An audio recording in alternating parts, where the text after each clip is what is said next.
Welcome back, everyone, to the Deep Dive. This time we're going to tackle a topic that's, well, it's really complicated and definitely often misunderstood, the struggles of the white working class. And to do that, we're going to be looking at J.D. Vance's memoir, Hillbilly Elegy. Yeah, Hillbilly Elegy. It's definitely more than just like a personal story, you know. It gives us a look into a community dealing with economic hardship, but also cultural shifts and even like a challenged sense of identity. You can kind of think of it as like a deep dive into what it means to be white and working class, like right here, right now in America. Okay, so we'll be exploring why exactly this group is facing these struggles. Now, Vance starts by setting the scene in Middletown, Ohio. He calls it a microcosm of the white working class experience. So this town was once booming, built by Armco Steel. But now when you go there today, the signs of decline, they're everywhere, like decaying buildings, abandoned factories, and this feeling like all the opportunity has just dried up. Yeah, and Vance talks about the downtown area specifically. He describes it as a place where hope seems to have faded. He even talks about the Sorg Mansion, like this huge symbol of Middletown's past grandeur. And it was sold for pennies. Yeah. You know, like hardly anything. It's almost like you can see the community's sense of worth just like plummeting. It's pretty powerful imagery. And you can't really talk about Middletown without also talking about Armco Steel. I mean, for generations, Armco was like the lifeblood of that town. Good paying jobs, a path to, stability, and you didn't even need a college degree for that. Right, and that's an important point because we hear so much about how manufacturing jobs are declining, but Vance's story actually like personalizes that, you know? He remembers a time when working at Armco was something to be proud of. It meant you had a secure future, but by the time he's growing up, that pride, it's gone. He even mentions how when he was a kid, nobody wanted to work at Armco anymore. It's like there's this gap between the jobs that were available and like what people actually wanted for their lives, their aspirations. It's almost as if the ground shifted beneath them. The old ways to get ahead, they were closing. But the new ways, well, they weren't really there yet, and that created uncertainty. It's like being adrift, I think. Definitely. Now, Vance also gets into the Scots-Irish heritage of this group, especially in Appalachia and the Rust Belt. And he thinks that this heritage comes with some, specific values, like loyalty, honor, toughness. Yeah.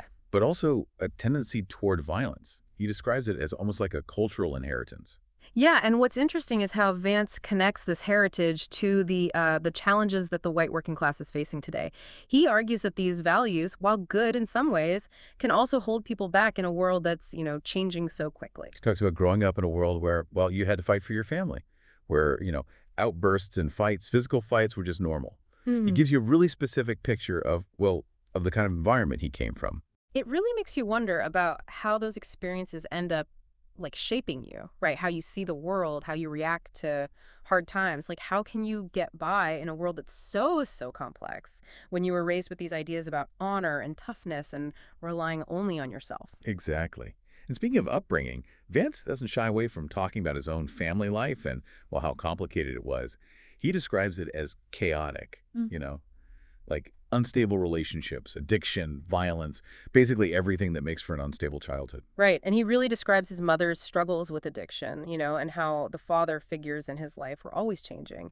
And it's so clear that this lack of stability really had a deep impact on him, both emotionally and physically. He mentions things like how his weight went up and down. He always had stomach aches and had trouble sleeping. It's like the stress was showing up, in his body.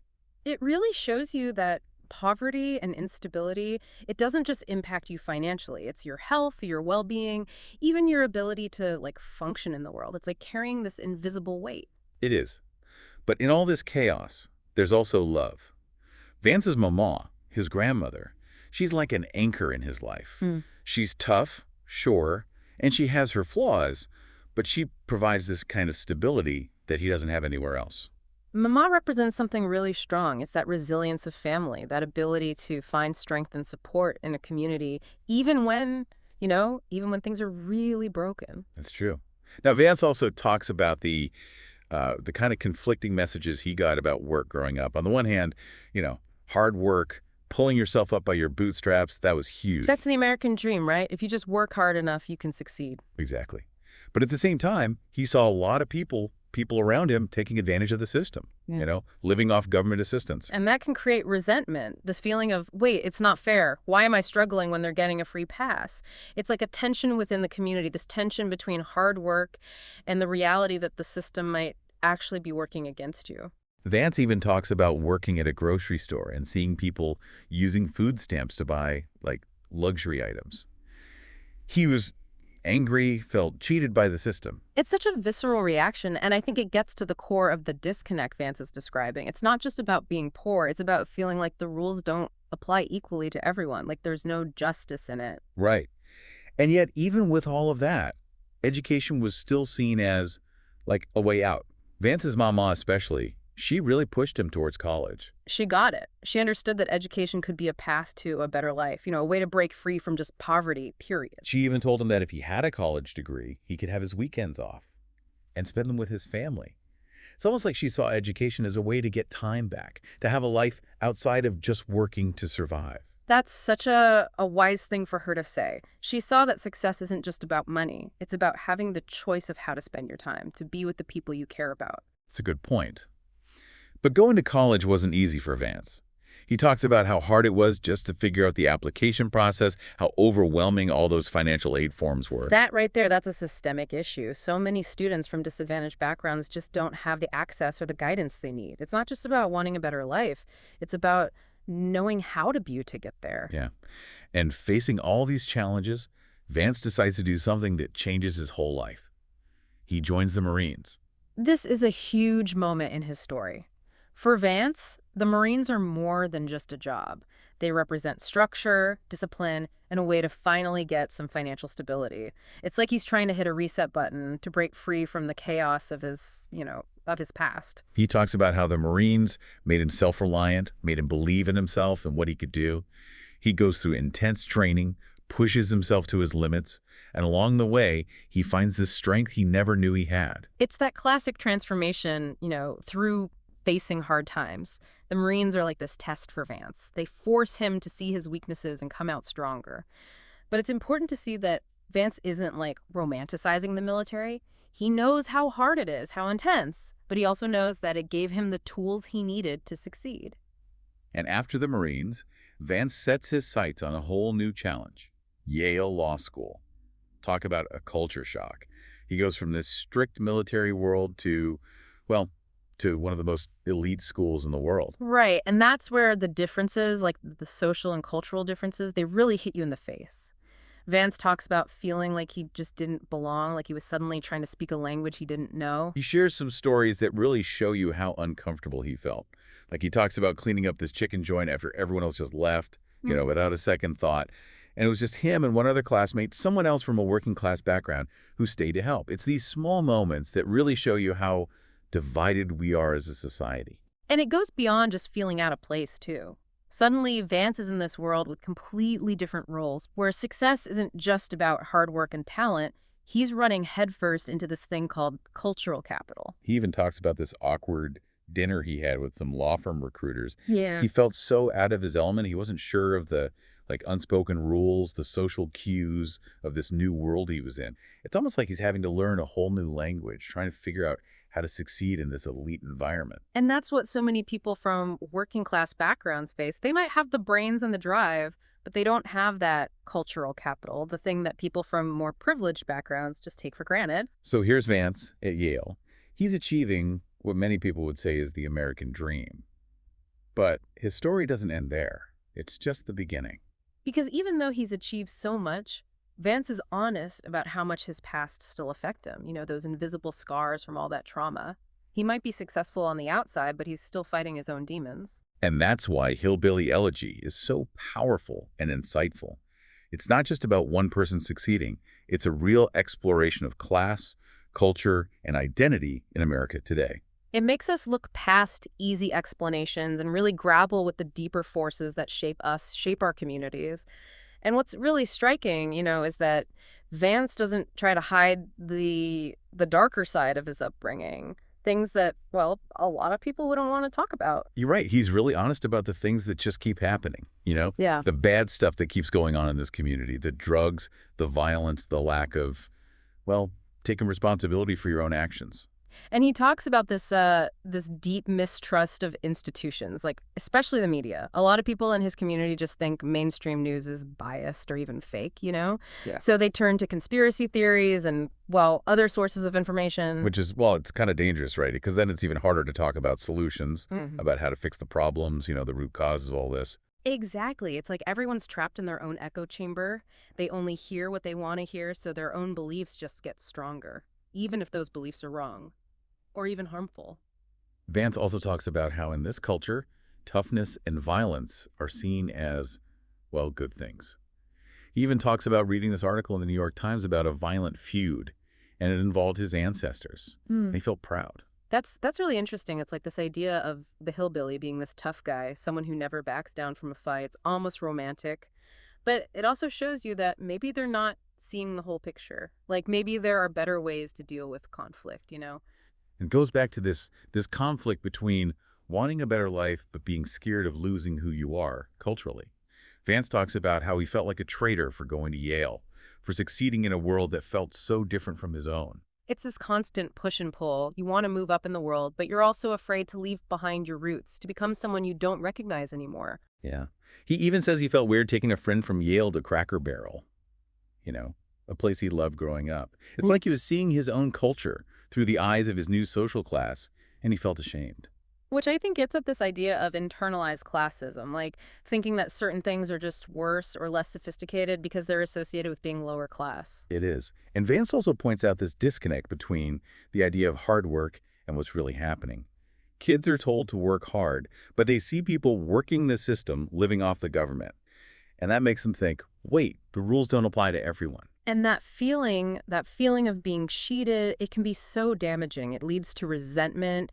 It makes people give up. It creates this feeling of hopelessness. It's a vicious cycle. Okay. If you think the system is rigged, why even try to play by the rules? And that just keeps the poverty and the resentment going. Vance is critical of that mindset, but he also sees how much ignorance plays a part. He talks about how people just don't know about the paths to white-collar success, the unwritten rules you have to follow to get ahead. It's not just about wanting it. It's about having the information, the connections, that cultural capital that opens doors.